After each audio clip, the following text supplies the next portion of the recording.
Mega Man 3 was highly anticipated after Mega Man 2 helped the series take off in the Western world. Sadly, the game Capcom released in 1990 wasn't actually finished. Well then, considering how Mega Man 2 started, this intro is absolutely pathetic. And yet, the music is doing its thing again, kicking off what I consider the best soundtrack in the series. This is the first sign of a rushed game. The title screen is just black with an oddly positioned Mega Man 3 logo and your two options to either start the game or enter a password. I may have overlooked the password system in Mega Man 2, but we'll get to that later. I can only assume an intro story sequence was meant to go with this intro music, and with deadlines looming, the developers were forced to release the game without it. The Japanese release Rockman 3 did feature Mega Man on the title screen, which would have at least done something to improve the localizations. Luckily, we don't really need any story to play, so let's dive right in. Run, jump, shoot, and now slide your way through a new iteration of the well-loved series formula. That's right, he's found a new move. Now he can slide forward to fit under tight ceilings and also go faster on the ground. It's the third Mega Man game, and the general format is the same, so why not improve his default moveset? We have a brand new selection of 8 Robot Masters to get through, and some of these ideas sound more creative, even before getting into their stages. How about Snake Man, the first Robot Master based on another animal? Surely we'll get Batman in the next game. There are also some named after other specific objects, like Magnet Man and Needle Man.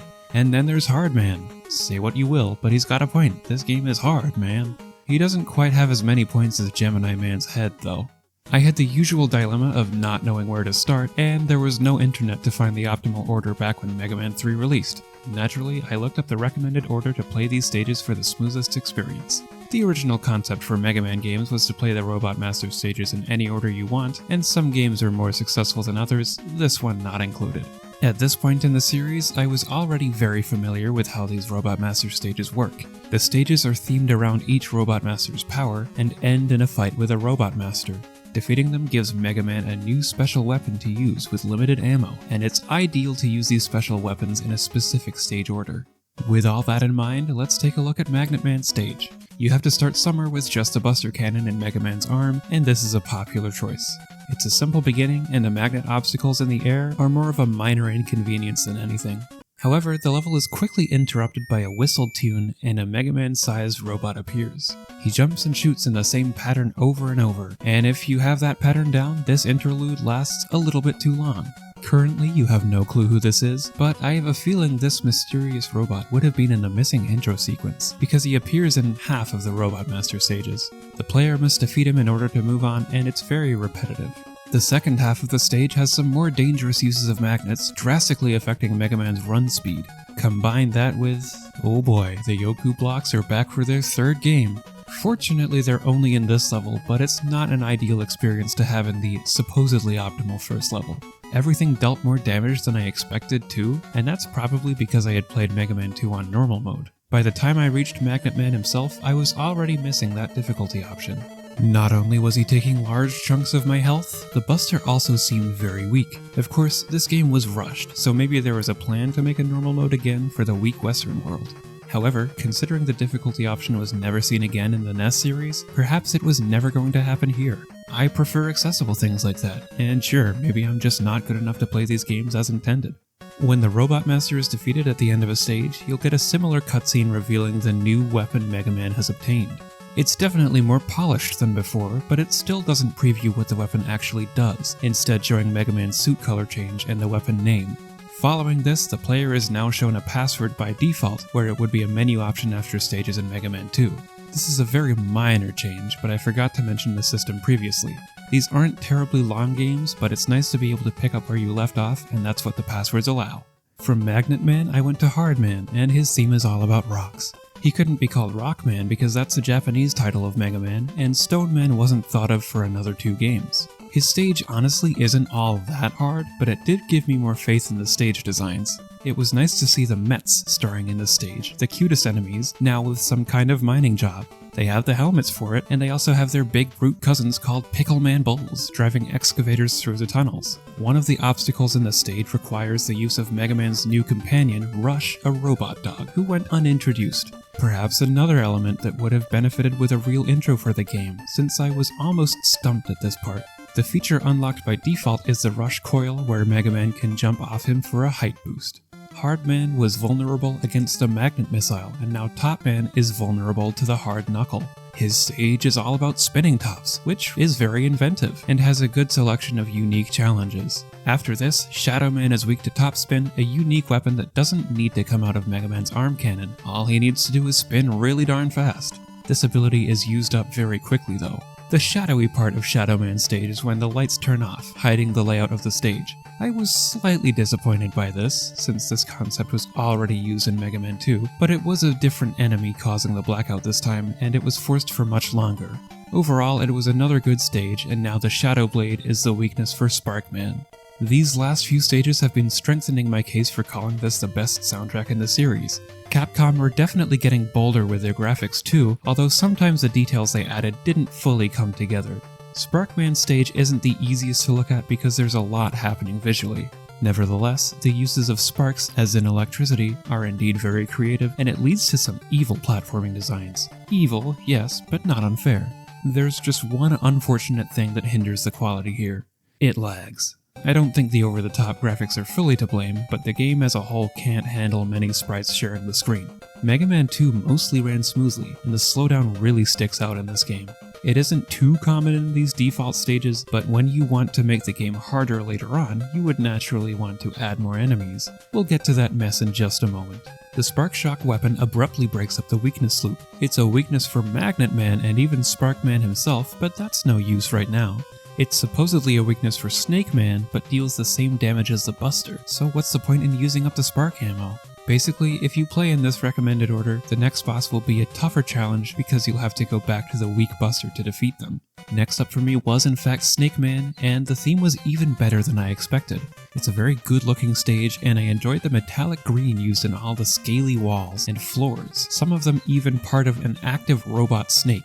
I didn't understand why the stage went up into the sky, since it seemed completely disconnected from the theme and the other challenges.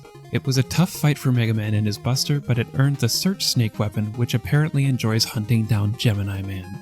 Gemini Man's stage was very different and perhaps easy at times, but it's nice to have a mix of easier and harder stages in this first group. It sadly also had a slowdown problem. The fight with Gemini Man was interesting as he splits into multiple targets, jumping high and shooting whenever you shoot. And last but not least, Needle Man is weak to the Gemini laser. A stage all about needles, of course, has some spiky surprises, with clever utilization of the sliding feature and more fun robot animal enemies. The Gemini laser is very powerful, but only one can exist on screen, and if it misses your target, it will bounce around and just create more of a laggy mess. An unfortunate consequence for a weapon that could have been useful, but it's the best way to take out Needle Man and get the final weapon, the Needle Cannon. I've been critical of these stages, but I think this is the strongest set of Robot Master stages in the series so far. It's the second half where the quality always seems to drop off, and Mega Man 3 becomes the worst out of the three here. Once the initial Robot Masters are taken care of, an identical mysterious shadowy figure appears in 4 of the portraits on the stage select screen. Now you must go back into the stages of Spark Man, Needle Man, Gemini Man, and Shadow Man. Something's very different about them. It's as if they've been torn up, and they have an eerie feeling at times. All of these stages are remixed with some familiar and some new challenges, everything much harder than before, and everything much more prone to the dreaded NES slowdown. Most of the time, there's too much on screen for the game to handle, and I don't believe it would be well designed even without the slowing issue. I noticed that a lot of these challenges involved Rush, now with the additional abilities of Rush Jet and Rush Marine. I enjoyed that aspect of the stages, but the execution overall was poor, and I wish Rush could have had a better segment to shine. Now, here's some context that a few people have pointed out to me in past reviews. Much of the game market relied on getting customers to rent games and consoles when this game came out. It was difficult to make long games, and to lure people into renting a game more often, developers would include difficulty spikes that would try to prevent people from finishing a game in just one rental. I fully understand this marketing trick, but that doesn't mean I agree with the difficulty spike in Mega Man 3. Was the game not hard enough to begin with? The quality of these remixed stages definitely tanks. None of the Mega Man games so far have handled the end game gracefully, but Mega Man 2 did better than 1 and 3, which left me disappointed here. So, what's actually the point of these stages? I wish I knew, because I again felt I was missing some story behind this mysterious robot. Twice per stage, you fight Doc Robot, which comes to 8 fights in these 4 remixed stages. That's exactly enough to gain the abilities of each of the Robot Masters from Mega Man 2, except he acts much tougher than they did, and you'll have to find a new weakness for them in this game. It's a nice touch to see these Robot Masters again, but the increased difficulty was uncalled for given that he shows up twice per stage. One saving grace is the E-tanks you can collect along the way to fully refill your health whenever you choose to use them. The rest of the game is unremarkable because it's suddenly easy. After handling Doc Robot, Breakman appears, which is a newly revealed name of the random mid-boss from certain Robot Master stages. It's the same fight as before. Then there's a real story cutscene with Mega Man and his creator Dr. Light, who says that Dr. Wily, yes, that spelling is incorrect, ran off with Gamma. This doesn't make any sense with no prior encounters with Gamma, but it's obviously a bad thing, and now it's time to stop Dr. Wily and his immaculate eyebrows once more. Honestly, the first 4 Wily stages are so unremarkable that I have almost nothing to say about them. I appreciated the break in the difficulty, but there's no good reason for them to be this easy, and it appears incomplete. We know this game was rushed, so that's entirely possible. I don't know whether to call the Yellow Devil's reappearance lazy or not. It was nice to learn that I could stand with him while he was forming, and that made it easier to take care of. The 5th Wily stage contains the classic Mega Man boss rush, where you must fight all 8 new Robot Masters in succession, and then plunge into the Wily fight. This is admittedly a very tough challenge, and the second phase of Wily's new crazy contraption took some time, only to find out that this Wily was a decoy. With one last stage, the game allows you to refill many things before plunging into the final boss, Gamma. A giant robot constructed by both Dr. Light and Dr. Wily, now controlled solely by Wily to destroy Mega Man, although we all know that's going to be a terrific fail. What a letdown it is. Phase 1 is ridiculously easy, and Phase 2 had a better concept, but there's barely anything happening to get in your way. That's the game. I apologize for the abruptness there, that's just how the end of the game felt to me. There's one final scene after the gameplay after Mega Man has also been knocked down by falling rubble, and surprisingly Breakman comes to the rescue. The credits reveal that Dr. Light built him, like Mega Man and his sister Roll, and his real name is Proto Man. Perhaps that isn't significant now, but it sets up for more Mega Man games later. I will say that Mega Man 3 is actually very good. The initial stages are my favorites of the series, and the messy ending is probably still better designed than the average NES title. I'm disappointed by it, but I can still see its charm. I don't think the design of the Doc Robot stages is all that good, though it might be an exciting challenge for some. My take is that these stages didn't need to be made, and there should have been much more focus on making better Wily stages. This probably wasn't seen as different enough, and Capcom wanted to keep the series interesting. In my eyes, it didn't work out, and ultimately Mega Man 3 was just marginally better than Mega Man 1, thanks to a rushed development. Therefore, my final score for Mega Man 3 will be 7.6 out of 10. As usual, I can recommend the Robot Master stages, and who knows, maybe you'll enjoy the game after that too. It is of course included in the Mega Man Anniversary Collection and the Mega Man Legacy Collection.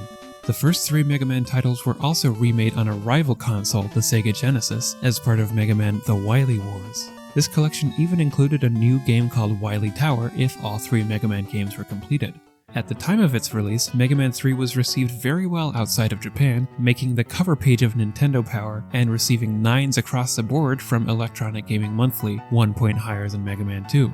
Fascinatingly, Rockman 3 did not receive good scores from Japan's most popular game magazine Famitsu, nor did the previous games in the series. It received an average score of a mere 5.75 out of 10, and I wish I could read why. Here's a screenshot, and if anyone can read it, I would love to hear their reasons.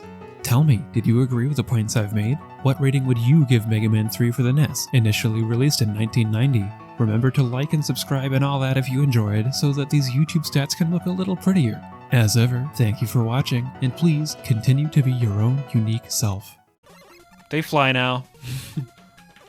They fly now. See, the trick is to...